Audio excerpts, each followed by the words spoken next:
News every 15 minutes, weather every 10, and sports twice an hour. Newstalk, KGVO, AM 1290 and 101.5 FM. You're listening to Montana Morning with Peter Christian. A Missoula woman has been charged with a hate crime, and it's a felony. Good morning, everyone. It's Montana Morning. It's Tuesday, February 9th, 2016. Right now, we do have some fog in the area. It's 24 degrees in Missoula right now. And our newscast this morning, sponsored by Kootenai Creek Village, the maintenance-free active adult community in Stevensville, offering the best of Western Montana living. A Missoula woman is facing at least 2 years in prison for a racially motivated assault against her black neighbor. The Missoulian reports that Susan Ann Lafreniere was found guilty last week of racially motivated assault.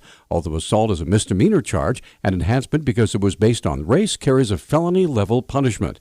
According to court records, the victim was outside his home in September of 2013 when he saw Lafreniere yelling at a woman and her daughter. The victim came to the other people's defense, and Lafreniere called him a racial slur multiple times while making rude gestures. The victim secured a restraining order against Lafreniere, but says she continued to accost him. He filed assault charges. Lafreniere will be sentenced April 22nd.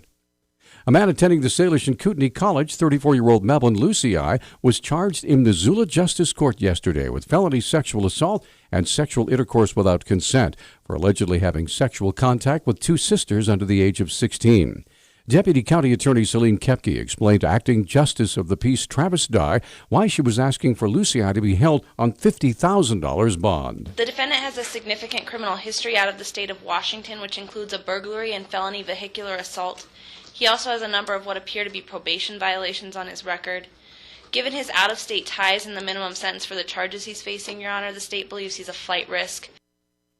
Judge Dye set bail for Lucii at $25,000 and ordered him to have no contact with the woman and her two daughters. His next court appearance will be in February 24th. Read his charging documents on our website at newstalkkgvo.com. An electric utility serving 26,000 homes and businesses in eastern Montana is scaling back a proposed 21% rate increase. Montana Dakota Utilities spokesman Mark Hansen said the company planned to file a new application late to yesterday seeking an increase of just over 13%.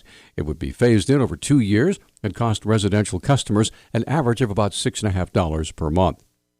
The change resulted from MDU's negotiations with the Montana Consumer Council and a group representing large utility customers that had objected to the original increase. The Montana Public Service Commission scheduled to hold a hearing on the rate hike beginning this morning in Glendive. Commissioners rejected an interim rate hike for the utility back in December. The City Club of Missoula hosted its annual State of Missoula gathering at the Doubletree Hotel yesterday and heard from Mayor John Engen, Missoula County Commissioner Nicole Rowley, and University of Montana President Royce Engstrom. Engen tapped a subject near to his heart, that's affordable housing. I believe that it is a fundamental human right, and I believe that the City of Missoula ought to adopt the notion formally that it is a fundamental human right to have safe, decent housing in our community, and we have an opportunity to work together to do that. The best of us should be reflected in the eyes of the least of us. Engstrom praised the relationship between the city and the university and many accomplishments the institution had celebrated over the past year, while acknowledging the enrollment difficulties. It's no secret that we're challenged with enrollment these days, and we're working very diligently to address that situation. Some of those factors are within our control, some of those factors somewhat beyond our control, but I want you to know that we're working diligently to address that enrollment situation at the university. Commissioner Rowley pointed to the many projects underway at the county level, from parks and trails to jail overcrowding, and the steps being taken to handle those problems. More Montanans are getting medical coverage through the state's health insurance marketplace. According to the federal government, over 58,000 Montana residents bought their insurance through the marketplace during the most recent open enrollment period. That's up 7% from the previous year. Last year, 54,000 were enrolled for health coverage through the exchange. Open enrollment for 2016 coverage ended January 31st. The pressure of aging, with the addition of health problems of middle-aged men in the Rocky Mountain region, is leading to an alarmingly increased rate of suicide. Carl Roston, Suicide Prevention Coordinator for the Montana Department of Health and Human Services, said there's one term he's hearing more and more often. The word that I hear a lot is that they think they're a burden. And if you think think you're a burden, then you're less likely to ask for help. And that is something that is significantly different than other areas of the country where there's an openness about asking for help and going to see a counselor. Roston said alcohol is also a major factor in suicide and that depression is highly treatable. The thing about depression is now seen as one of the most treatable of all psychiatric disorders. Your primary care providers have treatment options, and it's vital that you talk about it and you ask for help because it's out there. Suicide is never the only option. A study released late last year by two Princeton academics, Ann Case and Angus Deaton, who won the 2014 Nobel Prize for Economics, revealed that the death rate for white Americans aged 45 to 54 has risen sharply since 1999 after declining for decades. The increase by 20% over the 14 years to 2013 represents about 500,000 lives. U.S. Environmental Protection has given a final approval to a costly cleanup program for a Montana community where health officials say hundreds of people have died due to asbestos exposure.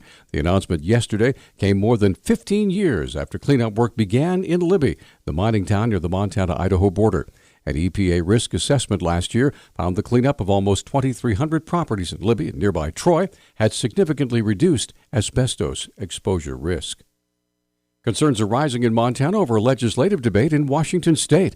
A bill there could open the door to Puget Sound Energy buying up shares that Talon Energy has in Colstrip power plants. According to Montana Public Service Commissioner Travis Kavula, Talon has expressed a desire to keep the Colstrip plants running, but that's not the case with Puget Sound Energy. The deal that Puget seems likely to strike, and this is a little bit crazy in my view, would be to buy out Talon's share of Colstrip 1 and 2 for the purpose of shutting it down, and then take an interest in the newer coal units online in Colstrip to supply them with their replacement energy. Kavula said the remaining Colstrip plants may be able to supply Puget Sound Energy's needs, but many Montana industries could be caught without a source of power. We're talking about REC Silicon, some of the big concrete ready-mix factories, the refinery in Great Falls, the refineries in Billings. All of those people are suddenly subject to not having a clear path of supply if this transaction were to happen. The Washington state bill is gaining steam. It passed out of committee last week and is headed to a debate on the floor of the state Senate. Not to be outdone, the Oregon legislature recently passed a bill to cut all energy ties to coal plants by the year 2035. Our News Talk time now is 6:12. News Talk, KGVO. Missoula's official weather station. Patchy freezing fog this morning will give way to mostly sunny skies today. High temperatures will top out in the mid to upper 30s. Tonight, areas of fog forming. Lows drop into the 20s. I'm meteorologist Brooke Foster for Missoula's KECI 13.